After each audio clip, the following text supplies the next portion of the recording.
You're listening to the Who is Christine Anyway podcast, Season 2. Today's extra special guest is Droobie the Marshmallow. Enjoy. So this is an interview I have wanted to do for a while, and I think a few people have probably had the same notion. I know quite a few people around where I live, and actually in that border terrace watch you. You are Droobie, and you are known for your adorably, satirically funny little marshmallow characters that have the best one-liners I have heard in a long time. And I am like privileged beyond means to do the interview with you. So, oh God, where do we even begin? I'm happy to be here. This is like my first official podcast, so I'm like almost, if I'm being honest, I'm a little nervous. So God. I'm better when I have like I can record it a few times. You know what I mean? Mm-hmm. Oh yeah, no, you're good. Yeah, no, yeah, the marshmallow thing has been interesting to say the least. It just kind of snowballed, like literally, because I started with mini snowmen, and then it turned into actual political satire content. Which, when you look back, you're just kind of like, how the hell did I get here? But here we are. I think a lot of us actually have that thought process ourselves, Yeah. And it has nothing to do with marshmallows. But at the same time, like, they're so adorably creative and yet so sassy. Like, that's just, they're just so sassy. Some of the one-liners, like the little baby Elon, you know, I am pie over cake every day. Like, I will fight for the last piece of pie. So you know, as baby Elon saying, you know, I hope all your pie crust is burnt and the ice cream melts. I was like, oh my God. Like, if someone ever said that to me, I'm like, that's it. I'm packing it in and I'm roping it in. This kid has just, you know, owned me. So Yeah, I think it's probably interesting on your end because the content keeps coming every day. It's something new, especially. Oh my God. Every day. Like I mean, today I think we got rid of Veterans Day and we made Victory Day. I saw that, and it's like Veterans Day for like World War One or something. I'm like, isn't the point to celebrate all veterans? Like, what is he doing? And then there's another day that's called Victory Day, and it's for World War II. Huh. So we now have 2 Victory Days. So it's good to know that, like, does that make 363 days of failure? Like, I'm doing the math. Like, what about the rest of the veterans? Like, I can't imagine. I can't imagine what they're going through right now, to be honest. You know, they sacrificed their lives, and he's just like, nobody knows holidays more than I know holidays. I'm renaming the holidays, and I'm like, please stop. Yeah, he's next level. He just like I don't know if he just thinks that every time that he renames something, it's actually a big accomplishment. But like, there's so many more important things you could be doing. But I guess it's like quick, easy progress, and that's just all he's after. And I mean, it's not like someone if you guys elect a Democrat, it's not just like he's going to change him right back. Like, Gulf of America is going to be the most temporary thing. It's just one of those situations too, and it's crazy because I'm literally a centrist. I'm like, whichever one's the best for where we're at. This election was just like watching, was it going to be a car crash or a plane crash? Like, it wasn't, you know, good either direction. I mean, it's obviously picking the lesser of two evils, which I usually avoid talking politics. So but I am known for having very strong political opinions privately, which makes this even kind of naughtier. Well, not anymore. Now it's a podcast. Well, I mean, I know it's kind of hard I don't care what you are. Like, I know a lot of, you know, the far-ish right Republicans that are also going like, okay, wait a minute, you know, and I know obviously the other side, the left, they call them, I guess, is, you know, very opposed to everything. And then even us in the middle are going, oh, come on. And so it's now spreading like an inkwell that has spilled.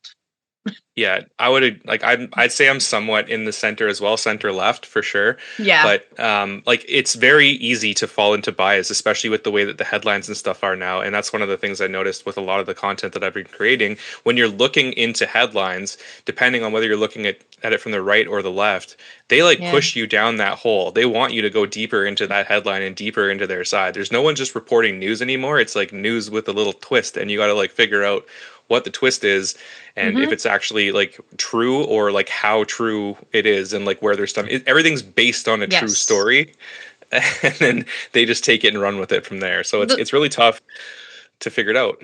The part that makes, and the truth is like, I'm a humanist, so centrist humanist. Like, I believe, sure, we should have some, relative conservatism in, spending and how it's done. But I'm also big on like human rights or human rights. I don't believe that wasting lives, killing people, there's so much in there. Like, I don't want to see people get hurt, children, especially anybody get hurt. Like, I feel like normal, empathetic human being. Not a sociopath on a regular basis. I mean, maybe on occasion, but I mean, I think that comes with a standard ovary package. So it's really interesting now too, though, to watch this deranged dismantling of what looks like a frat house with a leaky roof. Because, Doge is now, I guess, disintegrate, for lack of a better term. I mean, it wasn't very E, but it was very DOG. He's out and the fact that I think he's just honestly, he finally realized what was happening with Tesla, and he was like, oh, hold on, I gotta go fix my shit.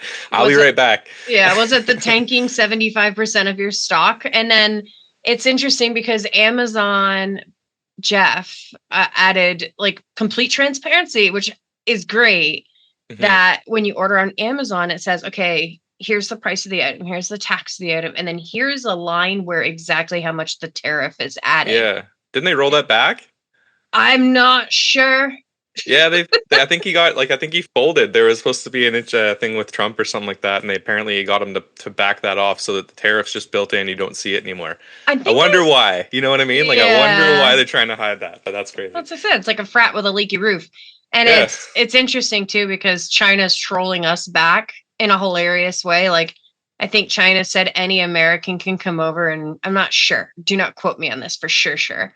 I'm pretty sure anybody's going to Google it and be like, strong. But it was like they made a troll video where it's like Americans can come over here and shop for 6 days without a passport.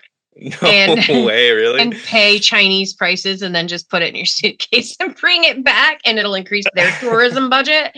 So I was just like, oh my God. And I laugh too because your little characters, I don't know. I guess it's just one of those things where it's like when people doom scroll, I don't think they realize how much of an impact it has on their mental health. Yeah, it really does. And you're right. Like, the media is always pushing you this way, that way. The only way to go, comment section, pure hilarity. Yeah. And where I live, which is really kind of, it's very one direction, and it's not the right direction. There's Confederate flags up here all over the place. And it's ironic because we're in the Union. Like, we're in northern New York. Like, you guys are horrible. And then they're, they've got, everybody's entitled to their opinions, and I'll respect them for that. And at the same time, I won't do anything like, to them or to their home or wish ill upon them. But at the same time, how do you miss the irony? You know? And they're like, it's not, what did you, like, the one flag I drove by actually had writing on it, and it was like, not offensive, it's our heritage. I'm like, you're in New York. Yeah, pick your battles. Like, just read the room a little bit. Yeah, I don't know.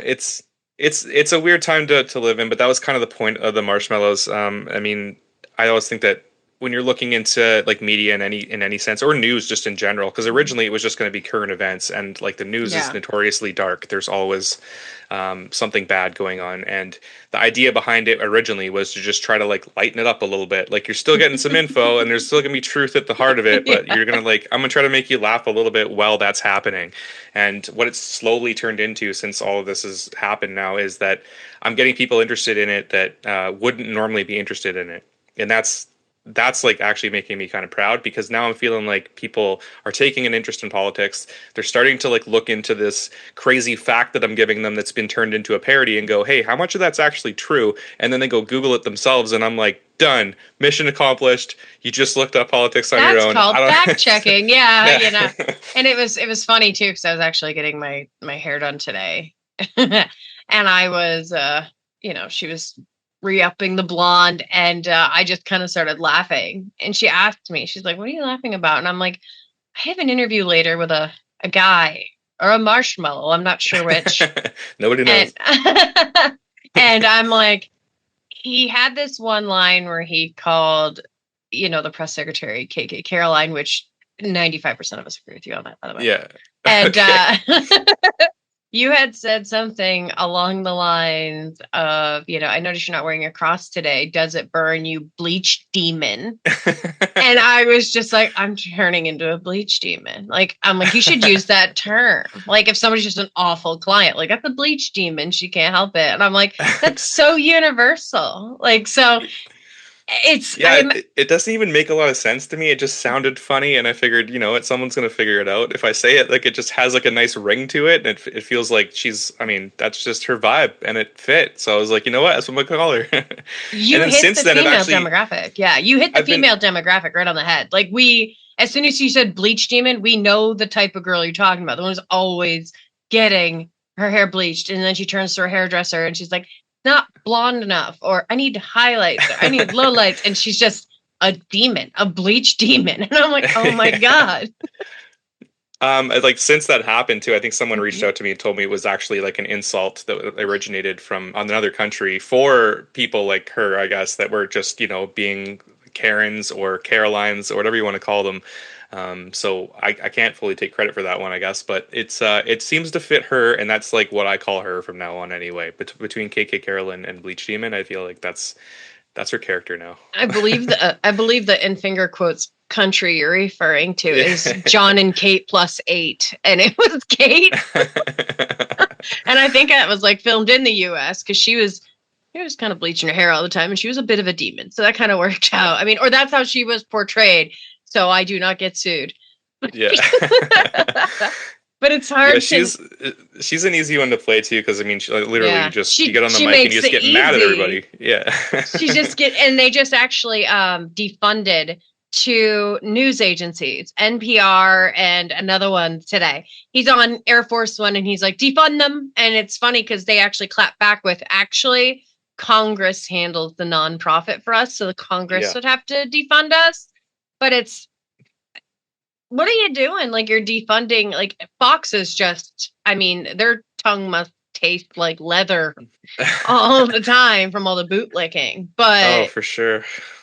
I think that, like, if you look into like a lot of the stuff that he's preaching right now, it just doesn't make a lot of sense.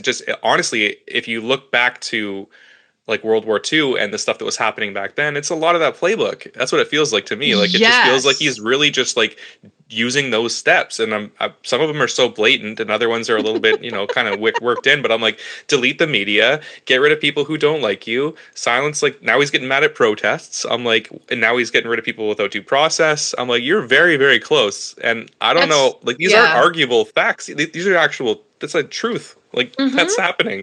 It's even scary. Funnier. And I actually was talking about this earlier in the car as I was laughing. I had to go to one of my kids' softball, games, and I'm chewing on ideas of 1,000 things to ask you. And I'm like, I should have wrote down some of my favorite one-liners. I'm like, they're seared into my mind. I'm good. And as I'm driving, I'm kind of laughing, and I realized that I don't find it very coincidental that around winter, fall time last year, going into the beginning of this year, approximately January 20th-ish, Netflix and Amazon both, and like their recommended for you section. If when you open the app, it's like, this is recommended for you. It was like World War II. It was Auschwitz. It was the Nuremberg trial. It was, and I'm like, holy are they shit. trying to like tell us something? Like, is this targeted to my, like, what are we looking at here? Like, just maybe watch a little bit of history and then see if you notice what happens in the next couple of weeks here. But I started looking like that Leonardo DiCaprio gif, where he's like whistling, pointing at the screen, and I'm shit. Because if I'm not comparing the tragedy that was World War II to what is currently going on now, because I do believe they are separate tragedies. And then once you start comparing suffering, everybody loses. So let's look at now's suffering, but let's look at the dictators together. I mean, the leaders together.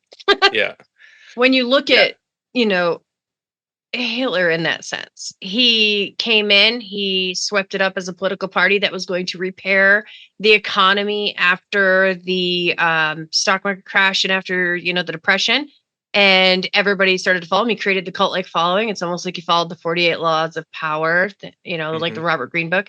And he used a little bit of Machiavellian, techniques, as well as, those type tools. And he got rid of the right people at the wrong time. They actually have documentaries on that. I may have watched like 8 of those that they suggested. So it worked. Their suggested section worked, is what they're saying. It was almost like subliminal. It was like, we're not saying exactly what to do.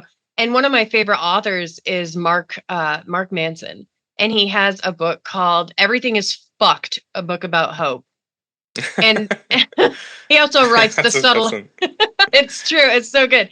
And the beginning of it talks about like this Czechoslovakian spy who was working for the Allies, and he agreed to go in as a spy. So he breaks into a concentration camp, and he's waiting for them to come break him back out after he's gathered all the information.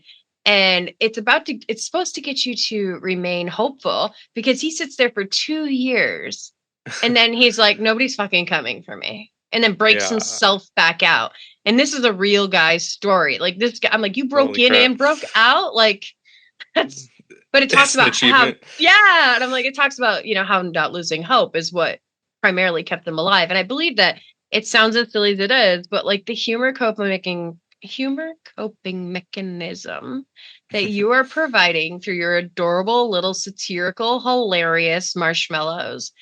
People just need to like chill the fuck out. It's funny. Okay. Yeah, I like that it's like kind of drawing like a little bit of a bridge, especially between the two sides too. Because I'm actually getting messages from Trump. Like, I mean, don't. I'm not saying all of them, but a few Trump supporters have reached out and said like, "Hey, I don't necessarily agree with your point of view, but I really like the comedy." It's funny. And it opens up to like some sort of a conversation where we can kind of like be centrists somewhat together and be like, "Hey, just like tell me." Like I'll have a conversation with anybody who is like going to be polite and civilized about it and not just like try to like spit off threats. But a few times it's happened where we've just talked about politics and there's been no like animosity. We don't get mad at each other. There's nothing going on there. It just literally happens to be about like our points of view. And then ultimately, like at the end of the day, I'm not saying I've changed anyone's mind or anything like that, but we've agreed to disagree and moved on with their way, and they can still look at the comedy and be like, "Hey, I really like the comedy," and I appreciate that. That's great. I like that there's at least conversations going around, and hopefully, I mean, maybe a couple days down the road, we both took something from that conversation, went back out into the world with a different, more educated point of view, and it's helping. In my opinion, it's helping kind of just like it's healing people. Believe it or not, it is healing people, and it's I don't care who you voted for one way or another. I've met people who have voted for the right or for the left or whichever numbnuts way they go, and I use that term very lovingly. Which it's everyone's like political. Politics is like a expensive perfume, great from a distance, but it's not worth the fucking headache. Yeah, and that's a great analogy. For me, it's always like you question everything, no matter how much you're into the one leader. Like if you like your side, I would always be like, every time they say something, remember that they're still a politician, and you should probably like dig a little bit and figure it out. Like, don't just fall into a bias and be like everything they say is right. You need to question and look into it a little bit and make your own decisions. But I think your cute little marshmallows, especially the little Canadian one, calling oh my God, get fucked, you duster. It's like these lines. I'm like, I'm familiar with them because I can see Canada from a stone's throw. But some of them aren't as familiar. Some people aren't. I'm like on what they call the Fourth Coast. So the St. Lawrence River is So I literally look at another country all the time and watch international ships go up and down it. And it's, I don't know, I think in a kind of hilariously unintentional way, you are bringing people together, because there are people that, even if they don't agree with whichever opinion you give, and I mean, there is satirical moments from both sides, like oh my God, sometimes the one side is extremely hilarious, and then sometimes the other side is equally as extremely hilarious. Oh, for sure. I've called out both in the past too. Like when Biden pardoned his son, I was like, "You spent your whole campaign. What are you doing?" I was like, "What? That okay?" But it just seems like a sitcom right now. I feel like we're living in some dystopian horror novel that's just like, I'm like, come on, The Handmaid's Tale can't be that accurate. Like, Yeah. I am starting to realize I better get much, much better at cooking, despite being good at it, if I'm going to be stuck as a Martha Yeah. for the rest of my No life. kidding. Keep listening for more of the conversation with Droobie the Marshmallow. Visit www.whoischristineanyway.com for access to all the social media links and additional podcast episodes.